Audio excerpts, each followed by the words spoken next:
What was that quote again? Sometimes it's not depression. Have you taken yogurt today? We are just laughing here because we've read that quote on IG reminding us that we need to learn how to make our own yogurt at home and consume it.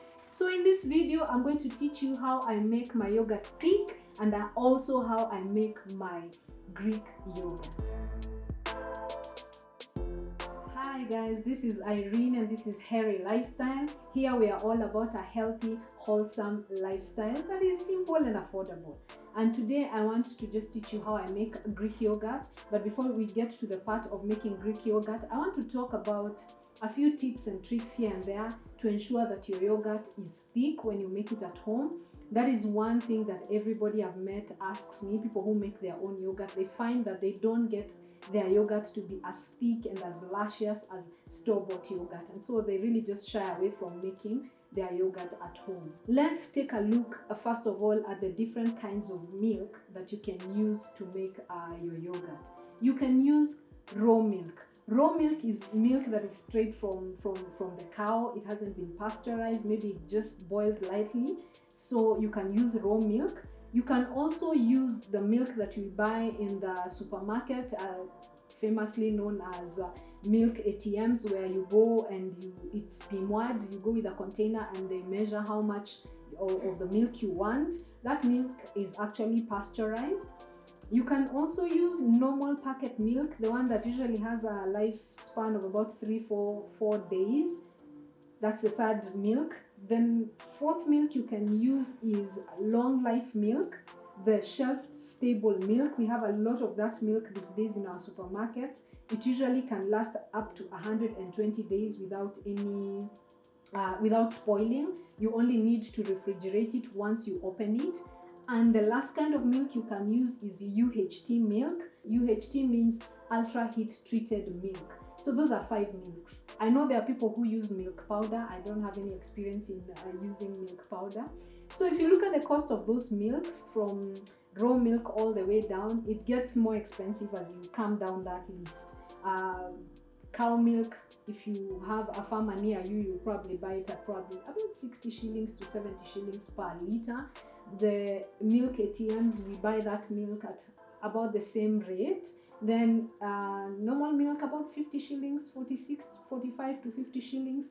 And then UHT milk is usually what is a little bit expensive. You'll get it between 115 to 160 depending on what brand you're buying.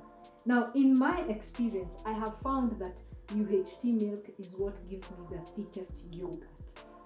People will ask me, why do you want to use UHT? After all, it has been highly treated and all that. Yeah, it has been highly treated, but that is so that all the pathogens and all the bad bacteria has been killed. Then it has been septically packaged, so it has absolutely no bacteria in it.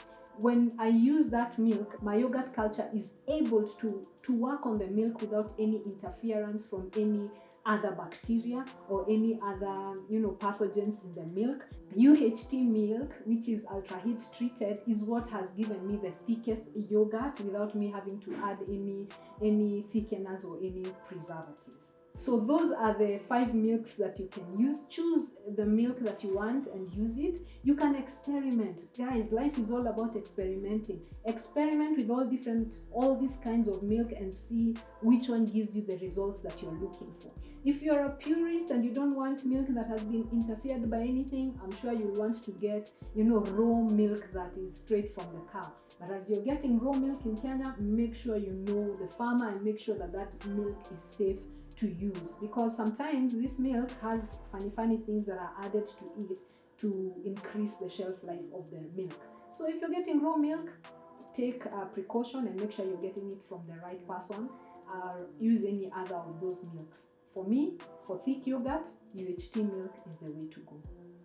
The second tip when you're trying to make a very thick yogurt is to use a very good natural yogurt.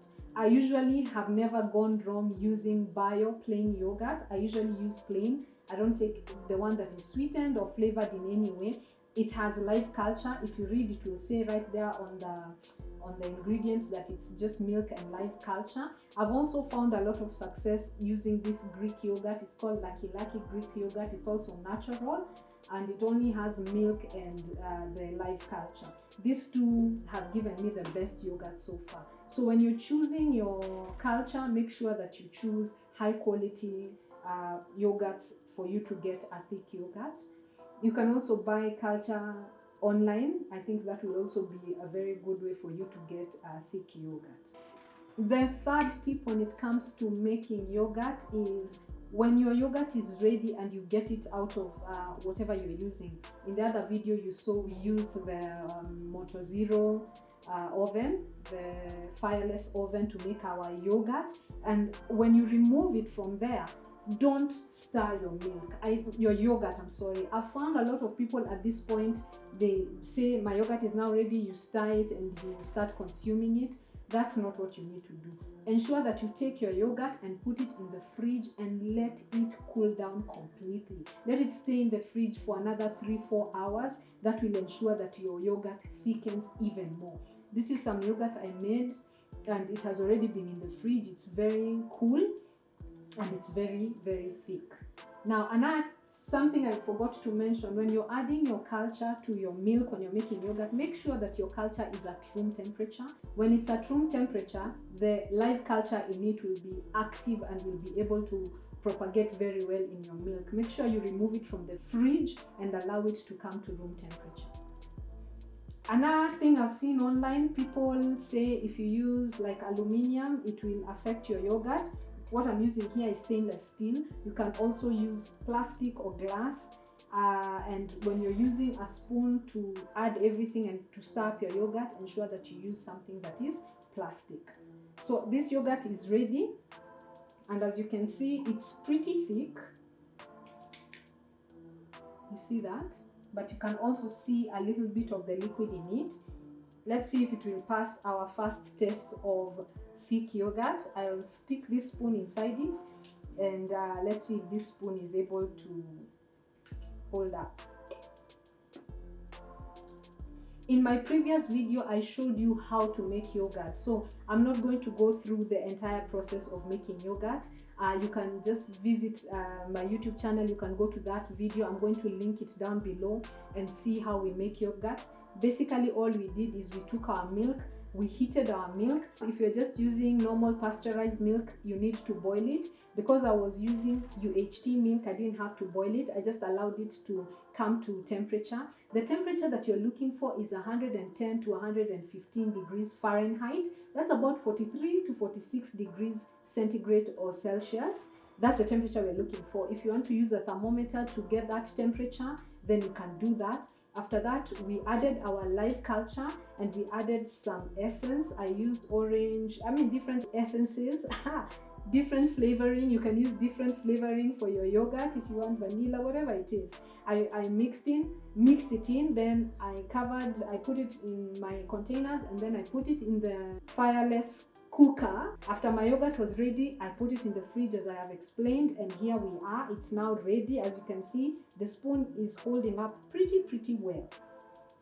Now, in case you make yogurt and maybe you think it's too runny, or if you really just want to make Greek yogurt is something that is loved, especially in the health world, because Greek yogurt has a high level of protein and it has a low level of carbohydrates. So people who are trying to watch their carbs and who are trying to to lose weight and all really love Greek yogurt. So if you find your yogurt is too runny, or if you just want to make Greek yogurt, this is where you pick it from and now make your Greek yogurt. I have two ways that I make my Greek yogurt. This is just a normal sieve that you can buy in Nairobi. I think I bought this in the streets of Nairobi, very affordable. This is a clean cloth. Make sure this cloth is what you have dedicated to making your yogurt or making your stuff in the kitchen. I'm actually using a sterilized new handkerchief. I will allow it to sit on top here, and all the liquid will pour out into this container below. And then of course we will cover this so that nothing can interfere with it. Throw it into the fridge and allow it for the whey to come out so that we are left with our Greek yogurt. if you have a Greek yogurt maker, this little gadget, I really love this gadget because it makes making yogurt and making Greek yogurt so easy. I bought this at Amazon and I brought it in. It wasn't too expensive. So all you have to do is just put your yogurt in this container. You can even buy natural yogurt or any yogurt from the supermarket, and then come and just filter it out, remove all the liquid to make Greek yogurt. That's what we're going to do now.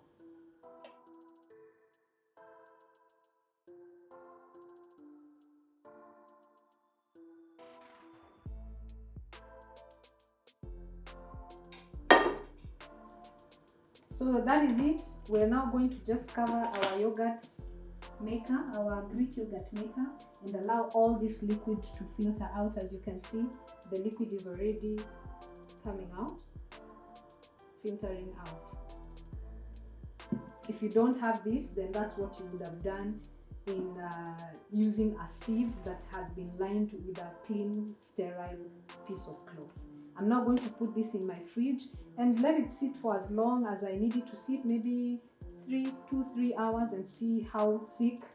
You let it sit as long as you want for the thickness of yogurt you're looking for. Yeah, and all the way is where you have all your carbs. So what will be left in your yogurt is very high protein and low carb.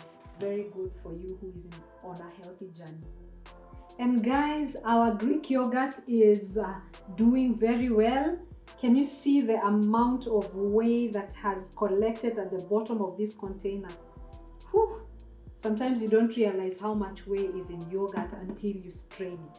So this has strained for a couple of hours.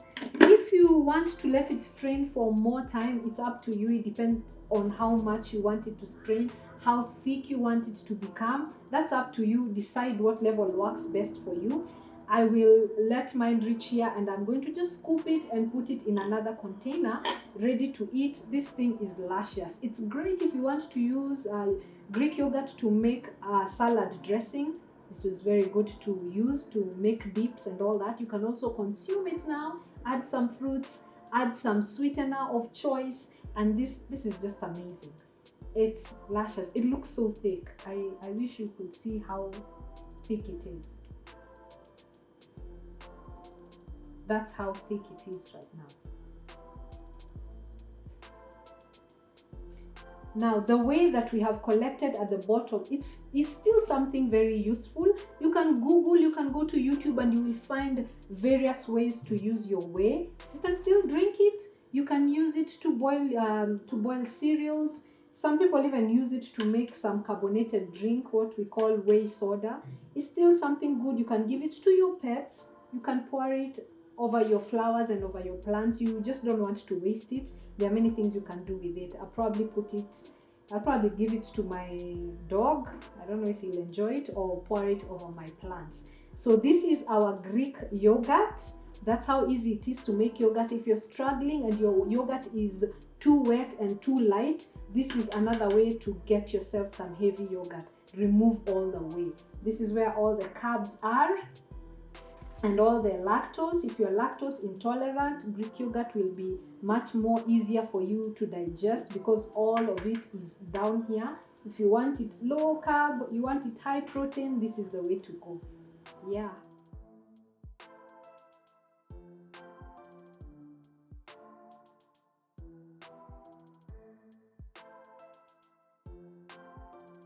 And that is it, guys. That's how you make yogurt, and that's how you make Greek yogurt. I hope I have demystified the whole thing about making Greek yogurt. This stuff is very, very expensive in the supermarket. Just a 450 gram pack of Greek yogurt goes for something like 300 shillings. Yet it's something that you can easily make in the comfort of your house. Delicious, natural, no additives, no preservatives, no thickeners. And you're saving money. I hope you'll try this recipe. I hope you've enjoyed this video. Thank you for hanging out with me. This is Irene and this is Hairy Lifestyle. I'll see you in my next video. Bye for now. Bye-bye.